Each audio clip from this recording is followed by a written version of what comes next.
Um grande prazer estar aqui com vocês aqui, o meu programa A Saúde e a Sua Beleza, e o meu convidado de hoje é o Dr. Pablo Roig. Nós estamos fazendo essa participação gravada, que o doutor não pôde comparecer ao estúdio, e então, mesmo assim, é uma honra poder contar com a presença dele aqui. Olá, doutor, tudo bem? Seja muito bem-vindo. Tudo bem, Sônia? Muito obrigado pelo convite e a honra é minha de que você tenha me convidado para o seu programa. E parabéns pelo programa. Muito obrigada, Pablo. Gente, o Pablo é um grande amigo, né, de muitos anos, e eu sei como é a agenda do Dr. Pablo, bastante requisitada. Então, nós vamos ser breves aqui nas nossas perguntas e colocações, para que a gente consiga render bastante o nosso tempo aqui. Doutor, a sua especialidade, para quem não conhece o Dr. Pablo, ele é psiquiatra. Ele é dono, né, da clínica Greenwood, né, que é uma clínica de reabilitação de addictives, que a gente fala, de pessoas que são internadas por várias razões, né, desde intoxicação por álcool, por drogas, enfim. E eu gostaria que o Dr. Pablo, nesse momento, falasse um pouquinho sobre esse trabalho, primeiro da Greenwood, né, como que funciona, e depois nós vamos entrar no tema que as pessoas estão perguntando muito, que é claro, como que ficou a saúde mental nesse momento da pandemia. Mas antes de começar, doutor, eu gostaria de falar um pouquinho mesmo da clínica Greenwood, como surgiu o projeto da Greenwood, né? O doutor Pablo Roig, que é psiquiatra formado pela Universidade de Santos, tem várias especializações, e eu gostaria de saber como é esse projeto, que é o projeto do coração dele, falar da Greenwood. Fique à vontade, Ok, doutor. bom. Obrigado, Sônia. E é o seguinte, eu comecei a trabalhar com dependentes químicos há muitos anos, né? Porque, inclusive, naquela época não tinha programas de tratamento, e então a gente tinha que partir da prática para a teoria, que é exatamente o contrário do que geralmente se faz. Você aprende e depois pratica aquilo que aprendeu. Bom, nós tínhamos que aprender com os pacientes e com o que realmente estava sendo feito de errado nas dependências químicas. Eu estava fazendo a residência, isso há 45 anos atrás, em Buenos Aires, no Hospital Italiano, em psiquiatria, e eu via que os tratamentos para dependências químicas eram tratamentos cronificantes. Por quê? Porque a pessoa não tratava a dependência química. Tratava, talvez, as comorbidades, fazia uma desintoxicação, e o que acontecia é que logo depois que eles tinham alta, eles atravessavam a rua, iam para o lugar da frente e continuavam bebendo. Na época, a droga principal era o álcool. A cocaína começou um pouco depois, na década de 70. E aí fui procurando entender o que significava trabalhar com dependentes químicos. Procurei alguns profissionais, eram muito poucos os que tinham alguma experiência nisso. Eduardo Carina era um deles. Depois eu tive uma bolsa de estudos das Nações Unidas para ir para o Canadá, onde estudei na Addiction Research Foundation, que é um lugar muito bom, considerado um dos melhores do mundo, mas que tinha programas um pouco precários, do meu ponto de vista, porque não davam um tempo suficiente para a pessoa se reabilitar, né? Eram programas curtos mesmo, porque era um programa da província de Ontário, então se você tinha lista de espera para as pessoas se tratarem, então não se dedicavam tanto ao trabalho de um paciente especificamente. E depois, há 36 anos, montei a Clínica Greenwood e fomos modificando o programa e adaptando esse programa à realidade que ia trazendo a sociedade para nós, né, com um aumento significativo do uso de drogas, com aumento significativo da produção de drogas, principalmente nos últimos anos das drogas sintéticas, e que, de alguma maneira, invadiram o mercado, né? E passando por vários períodos diferentes, né? Quando começamos com o alcoolismo realmente, depois já a cocaína estava entrando com muita força no Brasil, depois começou a cocaína injetável, o que trouxe como consequência pacientes infectados com HIV. Então nós tínhamos muitos pacientes com HIV numa época em que a HIV matava, né? Realmente, 5 ou 6 anos depois eu sabia que essa pessoa provavelmente ia a óbito. E fomos criando um programa que era muito abrangente. Por quê? Porque a patologia é muito abrangente. Essa doença é abrangente. É uma doença que pega absolutamente todos os aspectos da vida da pessoa, pega os aspectos da vida da família dessa pessoa e tem um impacto sobre a sociedade. É só olhar o que acontece na nossa cidade com a Cracolândia, ou seja, bom, essa cidade está doente, né? Porque é curioso que todo político faz a sua campanha dizendo que vai acabar com a Cracolândia, e a Cracolândia existe há mais de 35 anos. Né? Então, não se realiza essa. E as medidas são muito ingênuas, né? Como, por exemplo, dar emprego para o usuário de crack e contar com sua motivação e seu desejo de se tratar, quando na verdade eles não têm isso, porque tem um cérebro alterado. A Nora Volkow, que é a maior especialista da área de dependências químicas no mundo, ela diz claramente que a dependência química, ou adicção, é uma doença do cérebro. E é. Por quê? Porque o cérebro começa a funcionar não com a área que deveria funcionar, sino com a área de impulsividade. Então, passam a ser pessoas inconsequentes. Eu já tive pacientes que declararam claramente que eles trocariam sua vida pelo efeito do crack, que é um efeito que dura 5 minutos. Então, você troca toda uma vida por 5 minutos. Alguma coisa está acontecendo de errado nisso tudo. Então, a clínica, nesse momento, tem um programa muito abrangente que começa, quando é necessário, na internação e termina com um processo de ressocialização, passando por todos os momentos diferentes. Por exemplo, nós começamos com conscientização da doença, depois entramos no esquema valorativo de prioridades, são pessoas que têm que reorganizar isso. A família se trata desde o primeiro dia da internação, e depois temos o programa de ressocialização no hospital dia, onde ajudamos a pessoa, talvez no momento mais difícil do tratamento, que é quando ele tem que voltar para a sociedade. Né? Então, aí tem que dar uma ajuda muito importante. Nós temos uma equipe de acompanhantes terapêuticos excelentes que trabalha no esquema do hospital dia, e sempre tendo em conta que o tratamento tem que ser de abordagem múltipla e com diferentes especialidades. Né? Por quê? Porque afeta tudo. Né? Realmente, eu fiz um trabalho que diz que o nosso trabalho é o trabalho mais difícil do mundo, e é. Né? Pode falar. Essa clínica, doutor, foi criada em que ano? Greenwood começou, esse projeto é de que ano? Quantos anos tem a clínica? 85. De 85 não para cá. 85 anos. 85. Não, de Começou em 1985. 85. Começou em 85. Sempre foi o mesmo endereço? Sempre, sim, a internação sim. Agora, a parte de hospital dia é em São Paulo, na Brigadeiro Luiz Antônio, que é um lugar mais cêntrico. Mas nós recebemos muitos pacientes que não são daqui. Então, uma das coisas que a gente aprendeu nessa pandemia é que dá para trabalhar através de computadores, que para mim não era uma coisa. Eu não sou da época do computador, sou da época da calculadora de manivela. Então, Mas mas está indo muito realmente. bem. Mas sabe o que acontece? Que isso fez com que nós pudéssemos trabalhar com pacientes. Nós recebemos pacientes de fora do Brasil ou de outros estados, e podemos fazer um trabalho online com a família, com os pacientes, fazer um hospital dia, que são de segunda a sexta, tem dois grupos por dia, de segunda a sexta, e com pacientes que estão em outros estados ou em outros países. Né? Então, isso nos permitiu, ampliou a nossa gama de recursos terapêuticos. Né? Quantos pacientes, qual a capacidade da clínica, doutor? Olha, varia um pouco, mas em princípio nós temos poucos pacientes, porque é um trabalho muito personalizado. Então, o máximo que nós temos são 25 pacientes. Às vezes chega a 30, mas aí já, digamos, começa a ser um pouco excessivo, porque cada paciente requer muita atenção. É um trabalho muito personalizado. Nós usamos muito a teoria do matching. Matching em inglês, você sabe muito bem, é casar. Então, nós casamos o tratamento com o paciente. Por isso, temos estudos diagnósticos muito importantes em cada um dos pacientes, para saber quais são suas características cognitivas, qual é a sua estrutura de personalidade, qual é a sua doença associada, qual é a sua estrutura familiar, e a partir disso se monta uma estratégia para cada paciente. Né? E todos os casos, doutor, existe uma, não diria uma cura, mas existe um tratamento. Então, por exemplo, a pessoa tem uma dependência química em álcool, em droga, em crack, enfim. Mas para cada um desses casos, é claro, vai existir uma gravidade, depende da pessoa, do grau que ela se encontra, mas da sua experiência, né, de vida. Se a pessoa se dedica ao tratamento, se tem apoio da família, como é que funciona a recuperação desse paciente, né, para voltar para a sociedade? Essa pergunta é fantástica. Por quê? Porque o que se diz, e é um mito, é que o tratamento de dependência química não funciona porque todo mundo recai.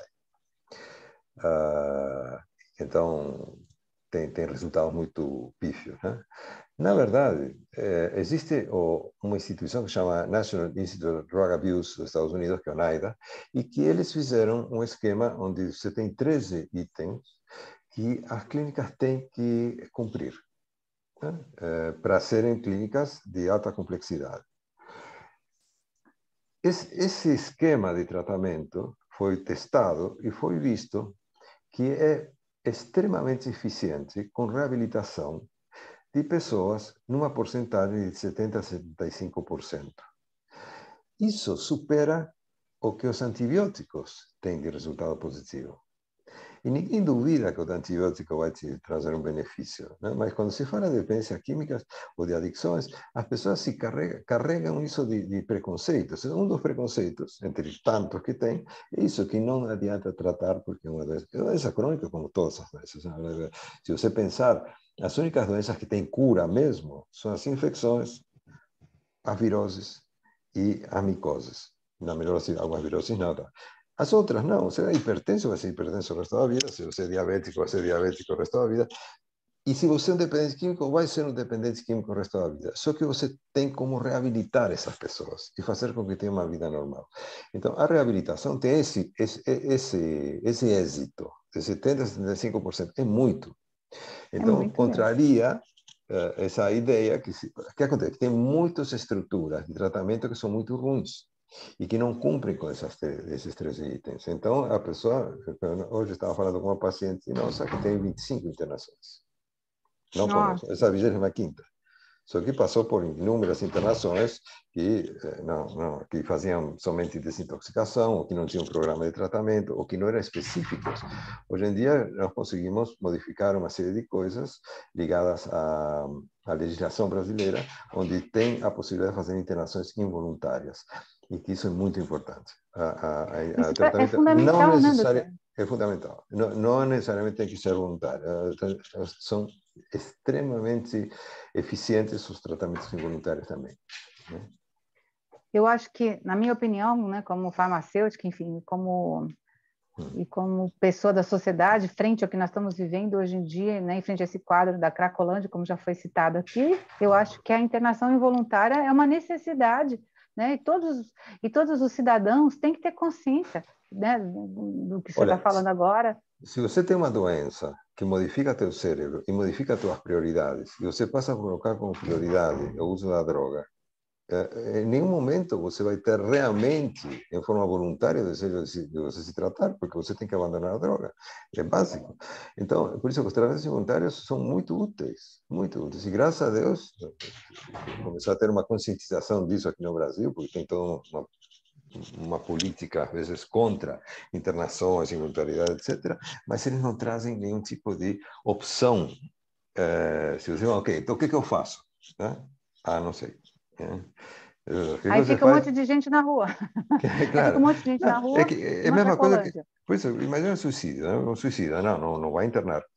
Se mata. A prioridade dele nesse momento é se matar. Então, quando você está eu uso internação, o que eu uso?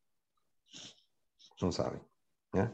Então, por isso que aí vem todas essas medidas um pouco ingênuas, né, que fazem com que se pense que se eu der, quando começar a dar apartamentos e trabalho, a primeira motivação que se deu, ou tentou se dar a pessoa da Cracolândia foi dar um emprego, que era basicamente sergaria, esse tipo de coisas, que se pagaria na sexta-feira e dar pegar uns hotéis no centro da cidade e dar para os usuários de crack a possibilidade de morar lá, mas sem um suporte suficientemente importante como para lidar com essa doença. O que aconteceu? No primeiro fim de semana, quando pagaram, o preço do crack aumentou, porque tinha dinheiro com gente com dinheiro, e a segunda coisa, começaram a vandalizar os quartos para vender uma torneira para uma pedra de crack ou uma privada. Então, destruíram os hotéis.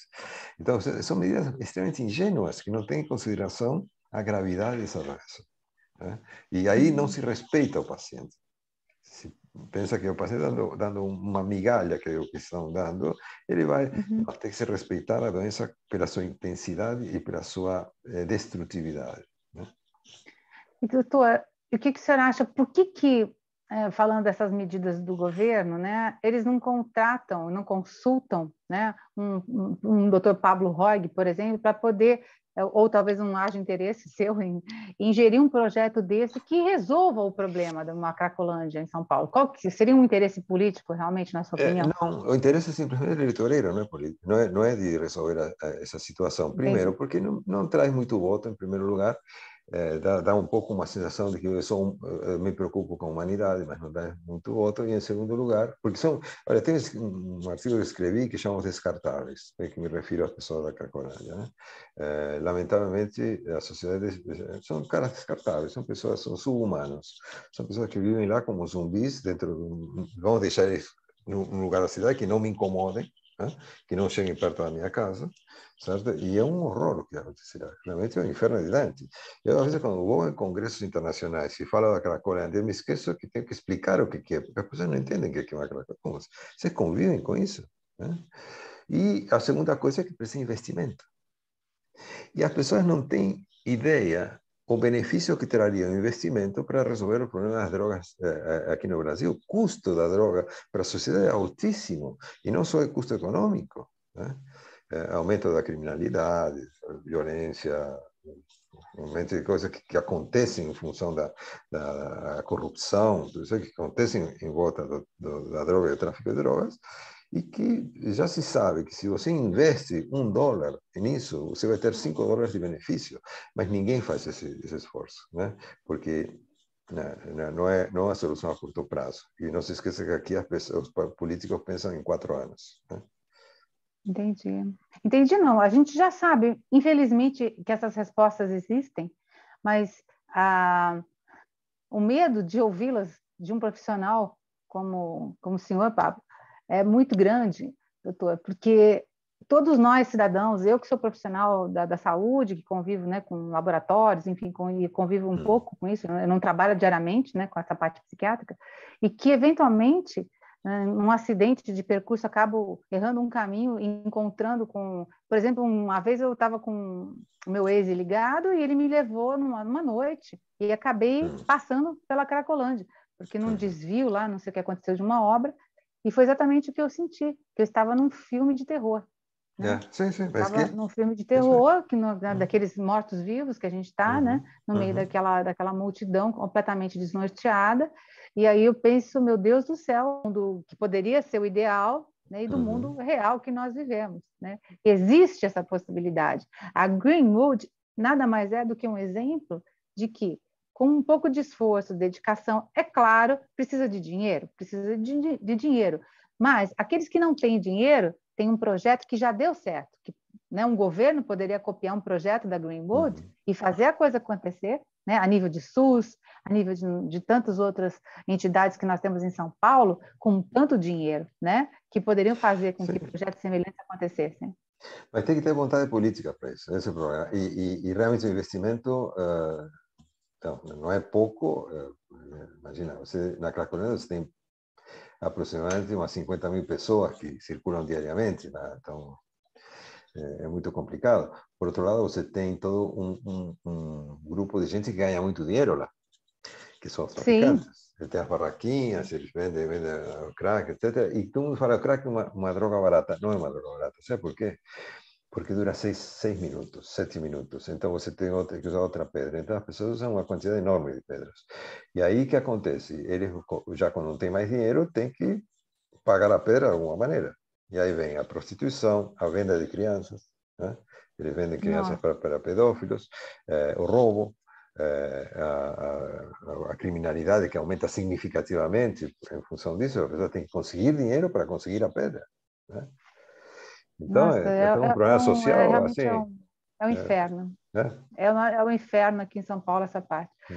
Bom, eu nem sei o que dizer, eu só posso desejar que qualquer pessoa que possa ouvir esse programa ou outros programas, ou que tenha algum tipo de vontade política, que tenha algum tipo de poder, que possa ter uma faísca ainda, né, alguma esperança para que a gente tenha uma solução para esse problema em São Paulo.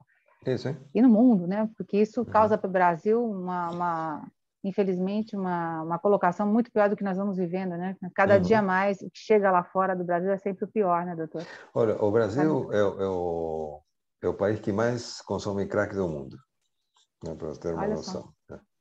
infelizmente, até nisso nós estamos bem colocados, né?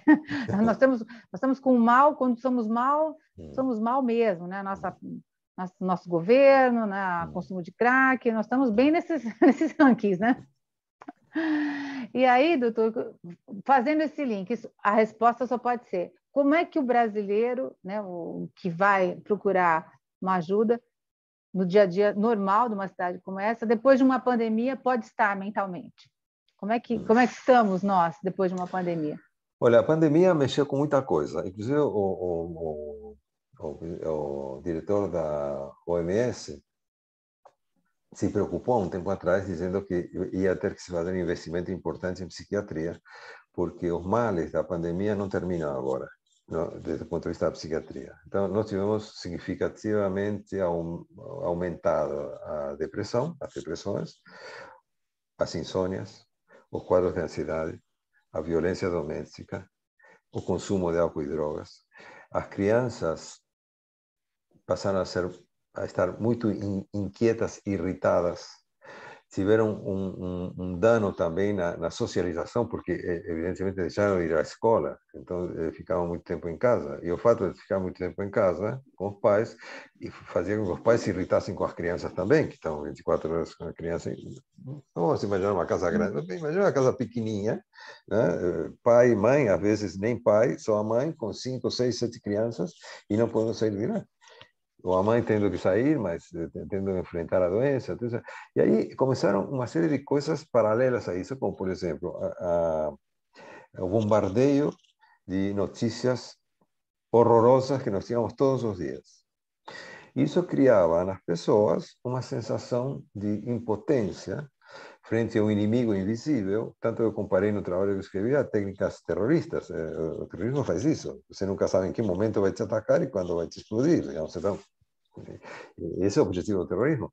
E realmente o que foi acontecendo com isso foi toda uma técnica terrorista de um vírus, mas que, por outro lado, a sociedade... Tiveram os dois lados da sociedade. Aquelas pessoas que estavam na linha de frente, que foram maravilhosos e que lutaram e se expunham à doença e tratavam pacientes, gente que voluntariamente estava ajudando, conseguindo alimentos, remédios, etc.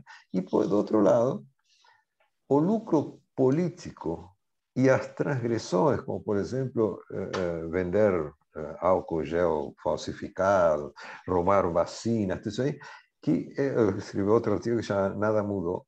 Eu digo, escuta, os psicopatas vão ser sempre psicopatas, a gente boa vai ser sempre gente boa. Então, por mais que se fala da nova realidade, as pessoas vão estar todas juntas, se abraçando e tal, olha, não foi isso que aconteceu. Tem um aumento significativo da violência, tem um aumento eu nunca vi tanta droga apreendida como nesse período, nunca vi, realmente. Nossa. São toneladas de cocaína. Mas onde que estava tudo isso aqui, né? Então, são consequências que nós vamos ter que pagar já durante algum tempo. São coisas porque o que acontece? Os orçamentos para a psiquiatria são muito baixos. Né? O orçamento de um país, do Ministério da Saúde para a psiquiatria, em qualquer país, é baixo. Aqui no Brasil é ínfimo. Né? Então, Desculpa, eu só vou fechar aqui a minha gatinha de novo, mas agora é a última vez. Espera só, desculpa. Não tem problema. Só vou fechar aqui para ela. Hum. Vou tirar esse outro computador daqui, senão ela vai interagir e vai querer entrar nesse vídeo aqui também. Pronto. Então, ele vai ter que fazer investimentos importantes em saúde mental. A saúde mental da população se deteriorou bastante na pandemia. Bom, agora, nesse exato momento, o que você está sentindo em relação ao vírus? Está diminuindo? Pode atender, pode ficar à vontade. Doutor. Se tiver, nós estamos aqui, mas pode ficar à vontade. Como é que é? Nós estamos, na sua visão, nessa curva dessa Ômicron agora, nós estamos no final dessa pandemia, em termos da virose? Sim. Já tem muita gente que está acreditando nisso. Eu sou um dos que acredito nisso, porque toda epidemia, pandemia, tem uma curva que é muito clara. Tem um monte de gente infectada, aí que se criam anticorpos, às vezes aparecem novas cepas, mas geralmente as novas cepas, de alguma maneira, têm que ter o cuidado de não matar o hospedeiro. né? Então, por isso são um pouco mais leves, digamos. A sintomatologia das novas cepas teria que ser mais leve. E como muita gente se infectou, porque esse Omicron se espalha de uma maneira enorme, muita gente foi desenvolvendo anticorpos, e ainda por cima tem a vacinação. Então, eu acho que sim, que estamos na curva já de descendente, com a possibilidade de que termine nos próximos meses. Assim. Uhum. E Aliás, não é que aí, termine, que se transforme numa doença como uma gripe sim. que nos enfrentamos E sem que... eventualmente teremos que nos vacinar todos os anos, Sim, sim. quem quiser até, Como né? vacinamos pela Porque, gripe. A gripe a gente vacina é, todo ano também. ou teremos que repensar agora melhor a nossa alimentação, nossos cuidados, a nossa saúde mental, né? Para que tudo se equilibre um Sim, pouco melhor. sim, sem dúvida. Mas sabe que, inclusive, o que faltou, que ainda não apareceu, foi um remédio específico para isso. No dia que apareceu um remédio específico e a vacinação, esquece, já não vai ser um vírus Uhum. que nos assuste. Né? Eu creio que ainda temos alguns anos para isso, né, doutor? Nos próximos anos, acredito Sim, que no prazo de 2 a 3 anos teremos um remédio específico, sim, né, para essa provavelmente. infecção. Ou antes, Né? já tem alguns que já estão sendo testados. Né? Acredita que antes disso. Aí me trouxeram água agora. Mas... Agora que me deixaram morrendo de sede, só agora me trouxeram. Não fui eu. Ai. Gente, doutor Pablo está aqui comigo. Eu vou transmitir essa entrevista também no meu canal do YouTube, no Sânia Presta. Acho que vai ser o primeiro que eu vou colocar lá até antes do programa de sábado. Então, para quem assistir, vai ver o doutor Pablo Roig aqui no meu canal. Quem quiser acompanhar o doutor Pablo Roig pelas redes sociais, doutor, você está em algum canal? Você tem um Instagram? Ou tem o Instagram da clínica, Greenwood? Olha, nós temos o Instituto Greenwood, que é um instituto de pesquisa, eh, o editorial também, se escreve coisas lá, etc. Que é institutogreenwood.com.br. Né? E Daí as pessoas podem acompanhar pode como é acompanhar, que assim. está evoluindo todo o dia a dia até das pesquisas e da... Hum. E, Sim, olha, você- tem participantes muito importantes que estão lá no Instituto, Eduardo Calina, o Javier, de Buenos Aires, Javier Espididas de Bilbao, algumas pessoas do NIDA, National Institute of Drug Abuse, gente do Chile. Então, estamos sempre na procura de atualização. Por quê? Porque essa doença é mutável. Você sabe quantas drogas novas surgem por ano? não tem ideia. 150, 150 drogas, não. em Ou média. seja, Então, a, e a drogas que a gente não indústria tem a da... menor ideia do que fazem. Temos que começar a estudar o que fazem. Por exemplo, agora apareceram recentemente, aqui no Brasil nem tanto, mas no mundo apareceram os canabinoides sintéticos, que é não é maconha, porque não é nem sequer fitocannabinoide, não vem da planta, vem do laboratório, então não é um fitocannabinoide, mas que é 100 vezes mais potente do que o THC. Então já mata Nossa, pessoas. Né? Já entendi. começou a Só pela matar. ação da... Então, isso agora, recentemente, apareceu há alguns anos, aqui no Brasil está muito recente ainda. E você compra pela internet. Então, olha que legal, né? Nossa Senhora. Mas essa droga, obviamente, que ela vem como a gente fala, a zona negra da internet, né? Que as pessoas conseguem comprar Não, aquela porque região. eles driblam, eles dizem que é um produto natural, e tudo isso aí não é nada disso. É um produto feito em laboratório que se borrifa numas ervas e é fumado. É 100 vezes mais potente do THC da maconha. E a pessoa, às vezes, no primeiro contato, pode morrer, pode virar óbito, porque Sim, dependendo da pode virar sensibilidade da óbito, pessoa. os problemas psiquiátricos são gravíssimos, o resto do organismo todo fica complicado e é vendida como se fosse uma droga natural. É uma mentira básica. Já começa a mentira dizendo que é um canábico, não é? Com Não certeza. vem do cannabis, é de um laboratório, não vem da cannabis. Não, Uhum. vir ou não vir a cannabis não é que melhora ou piora, o cannabis também é muito complicado, mas não é, ele já começa com essa mentira. A segunda que é natural, entendeu? Então, Entendi. bom, E, na sua opinião, o cannabis, a sua visão do cannabis para ser usado, né, principalmente na indústria para pessoas com problemas epiléticos e outros, qual que é a sua visão, doutor, em sim, mas relação não é o ao cannabis, é o cannabis medicinal? cannabidiol. É o Canabidiol, sim, o THC e o cannabidiol. CBD, né, os dois. Né, mas Sim. na determinada dose, dependendo do caso, né? Claro, o que acontece? O cannabidiol é uma substância que não traz os prejuízos do THC. né? É uma substância que não, primeiro não dá barato, então por isso as pessoas não teriam muito interesse em usá-lo para ter barato. Mas THC sim é altamente prejudicial, principalmente quando é usado em forma precoce, porque ele entra em competição com os endocannabinoides. E os endocannabinoides são as substâncias que nos permitem amadurecer o cérebro. Então, por isso você vê, às vezes, usuários de maconha, já com 50, 60 anos, que têm atitudes adolescentes ainda, porque não permitiram que seu cérebro fosse amadurecendo para sair da adolescência e entrar na vida adulta. Então, isso para simplificar o efeito, mas aí aumenta significativamente também todas as patologias psiquiátricas, o THC, hein?